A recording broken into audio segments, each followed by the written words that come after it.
Ngayong araw nga ay maulan. Naisipan ko nga pala ngayon na magluto ng sopas. Alam naman nating lahat na masarap ang sopas lalo na kapag umuulan. Dito nga pala ay niready ko na yung mga gagamitin ko recados. Hindi ko na nga pala naipakita sa inyo kung paano ko hiniwa-hiwa iyan. Cowbell evaporated nga pala yung gagamitin ko dyan. Pero minsan kung ano yung available yun yung ginagamit ko. Corn beef nga pala yung gagamitin ko mamaya sa pangsahog. Iniready ko na rin pala itong butter. Ito na lahat-lahat ng gagamitin natin mamaya para sa pagluluto ng sopas.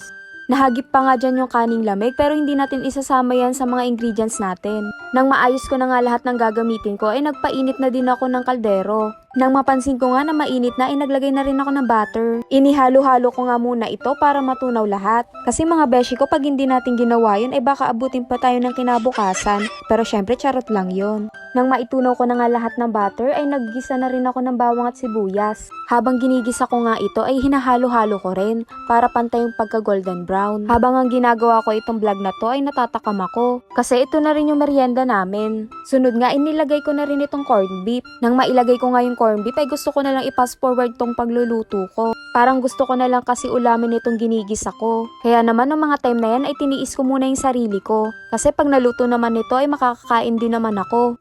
Nang maigisa ko na nga yung corned beef ay nilagay ko na rin yung macaroni. Dito pa nga lang sa paglagay ng macaroni ay na-excite na ako. What more kung naluto pa to. Dinagdagan ko na rin pala yung paglagay ng macaroni kasi medyo madami-dami din kaming kakain. Habang ang nagluluto ako ay may batang nanonood sa akin dyan. Kasi sabi niya gusto niya daw matuto ng mga gantong recipe. Sabi ko naman sa kanya kahit hindi niya ito aralin, paglaki niya magagawa niya rin ito. Kaya sabi ko sa kanya mag-aral siya ng mabuti para paglaki niya mas marami siyang magawa na ganito. Nilagyan ko na nga rin pala ng tubig yung macaroni. Tinansya ko lang nga pala yung tubig ko dyan kasi baka maparami. Hinalo-halo ko lang nga muna ito para mamaya ilalagyan ko na ito ng Knorr cubes. Nang masatisfy nga ako sa paghahalo-halo ko ay naglagay na rin ako ng Knorr cubes. Chicken cubes nga pala yung ilalagay ko kasi ito lang yung available na meron kami. Sabi ko nga kung ano lang meron tayo ay dapat makontento tayo. Kasi yung mga taong hindi kontento sa kung anong meron sila ay yun yung mga taong hindi nagtatagumpay. Wow. 2 chicken cubes nga pala yung inilagay ko dyan. Pagkatapos kong mailagay yung chicken cubes ay hinalo-halo ko na rin ito hanggang sa matunaw.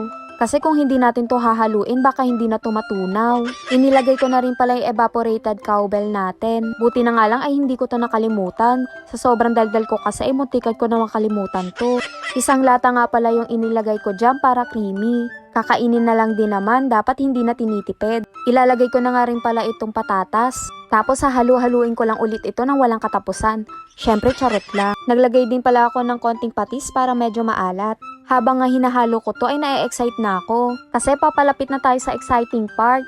Isusunod ko na nga rin pala itong paminta para naman may malasahan tayo na medyo maanghang-anghang. Masarap pa naman ngayong tag-ulan yung mainit na sabaw, tapos medyo maanghang-anghang. Hahalo-haluin ko nga lang ulit ito. Kaya ko nga pala ito hinahalo-halo para hindi dumikit yung macaroni. Time kasi kapag nagluluto ako ng ganito, napapansin ko na nagdidikit-dikit yung macaroni. Ko alam kung bakit sa akin nangyayari yon, siguro sa akin lang talaga nangyayari yung ganon. Sign na rin kasi yata yon kasi hindi ako marunong magluto. Pero kahit ganon ay nagtatry pa rin ako magluto kasi kailangan ko matuto. Kasi hindi naman tayo pwedeng nakaasa lang lagi sa magulang natin. Kailangan matuto tayo na tumayo sa sariling mga paa natin. Gumising na tayo sa katotohanan na hindi na tayo pabata.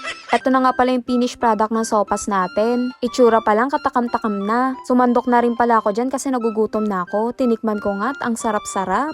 Syempre, sariling puri na muna ako dyan. Kasi sarili ko lang din naman ang nakakaintindi sa sarili ko.